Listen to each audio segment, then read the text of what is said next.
Hello दोस्तों, कैसे हैं आप। काफ़ी टाइम बाद हम लोगों की मुलाकात हो रही है क्योंकि समय नहीं मिल पाता, समय का अभाव रहता है। इस वजह से मैं वीडियो नहीं बना पाता हूं ज़्यादा, लेकिन जैसे ही मुझे जब भी फ्री टाइम मिलेगा तो मैं ज़रूर से आपके सामने ऐसे ही उपस्थित हो जाया करूंगा। और काफ़ी चीज़ें पेंडिंग पड़ी हुई हैं। I hope you will understand. चीज़ें धीरे धीरे अब मेंटेन हो रही हैं, तो मैं रेगुलर कोशिश करूंगा कि आपको वीडियो दे पाऊँ।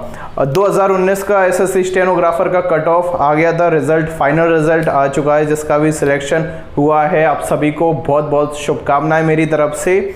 जैसा कि मैंने पहले प्रेडिक्ट किया था आप लोगों के लिए, काफ़ी लोगों ने सवाल भी उठाए थे कि सर आप गलत जानकारी देते हैं, ऐसा कुछ भी नहीं है। देखो, ये जो भी मैंने डेटा एनालिसिस किया था पिछले एग्ज़ाम से लेकर मैंने किया था कि वैकेंसी कितनी आती है, और मैंने आपसे कई बार बोला है वैकेंसी के ऊपर ही कट ऑफ डिसाइड किया जाता है, क्योंकि मार्क्स अंधाधुंध आते हैं। आजकल बहुत ज़्यादा कंपटीशन है तो मार्क्स भी काफ़ी सारे आते हैं, अंधाधुंध आते हैं, लेकिन वैकेंसी का बहुत ज़्यादा इम्पैक्ट पड़ता है।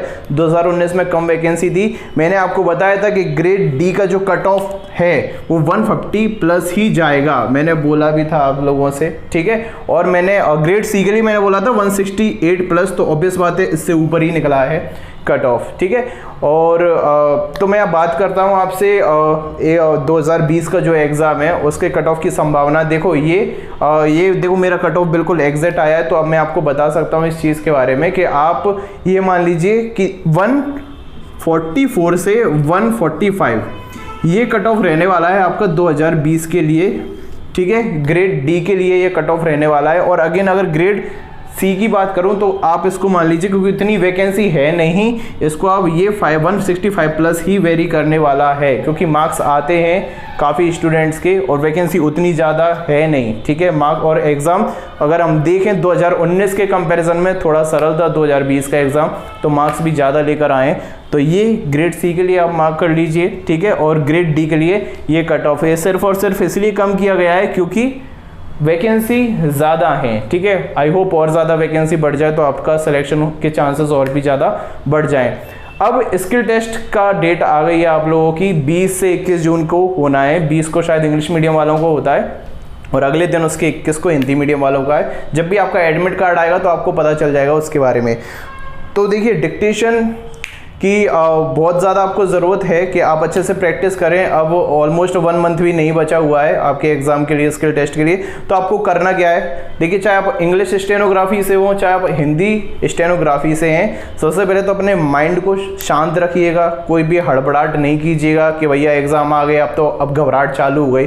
मैंने आपको पहले भी आपको बताया था जब मैंने लास्ट टाइम वीडियो बनाया था कि मई से जून के अंदर, मैंने मई बोला था, मई एंड तक मैंने आपसे बोला था आपका एग्ज़ाम हो जाएगा, लेकिन जून में पहुंच गया वो एग्ज़ाम, तो आपको 1 मंथ और ज़्यादा एक्स्ट्रा मिल गया है। तो बड़ी ही शांति से जैसे आप तैयारी कर रहे थे वैसे तैयारी करें। बस अब शब्द चिन्हों की प्रैक्टिस ज़्यादा कीजिएगा। जो हिंदी वाले हैं वो समझ रहे होंगे, शब्द चिन्ह होते हैं ना, जैसे कि सर्वनाम उसके अंदर आ जाते हैं, हम शॉर्ट में बना देते हैं किसी भी चीज़ को, उनकी प्रैक्टिस आप ज़्यादा कीजिएगा, क्योंकि ये छोटे छोटे जो शब्द होते हैं काकी के में, इनमें डिस्टर्बेंस हो जाता है और ये पूरा 1 नंबर आपका ले जाते हैं, ठीक है।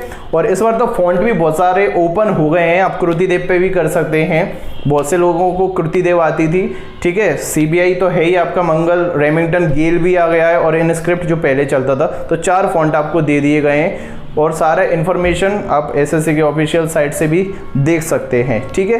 तो मेन चीज़ ये है, शांत रहिएगा। ज़्यादा अब एक्साइटेड होकर बहुत ज़्यादा डिक्टेशन मत रखना, नहीं तो दिमाग का कचरा हो जाएगा।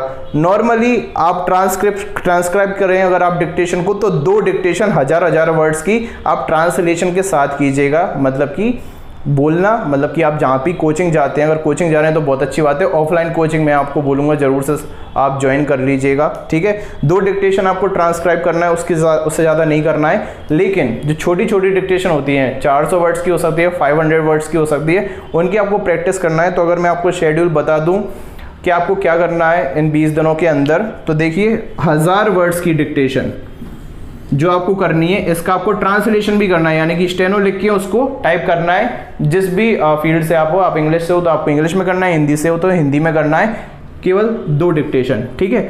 और रही 400 वर्ड वाली जो डिक्टेशन है या 500 वर्ड वाली, इनकी आप नॉर्मली ओरली प्रैक्टिस कीजिए। ओरली मतलब कि केवल इनको लिखिए और पढ़ दीजिए, बस इनको टाइप करने की ज़रूरत नहीं है। टाइप आपको ये ज़रूर करनी है ऐसे क्या है, जब आप मिस्टेक करेंगे ना लिखते टाइम पर आपको याद रहेगी कि आपने मिस्टेक क्या की है। ये मेरा तरीका था, इसलिए मैं जल्दी सीख गया था। मतलब कि मेरी स्पीड हो गई थी 1000 वर्ड्स की हो गई थी स्पीड, 100 की स्पीड आ गई थी। ये स्पीड बढ़ाने में भी बहुत मदद करती है। अगर आपकी स्पीड अभी भी कम आ रही है, आप ट्रांसलेशन करेंगे आपकी स्पीड डेफिनेटली बढ़ जाएगी आपकी स्पीड। और ये आपको करनी है, ये आप 5 से 6 डिक्टेशन कर सकते हैं, ठीक है। 5 से 6 डिक्टेशन नॉर्मली आप लिखें और बोलें, और 1000 वर्ड्स की आपको 2 डिक्टेशन करनी है, इतना काफ़ी है, मोर देन सफिशिएंट है। और फिर से अगर जिसके मार्क्स इनसे ऊपर हैं, 145 से प्लस हैं, तो भाई आपकी 100% नौकरी लगेगी, इस बात की गारंटी मैं आपको देता हूँ, ठीक है।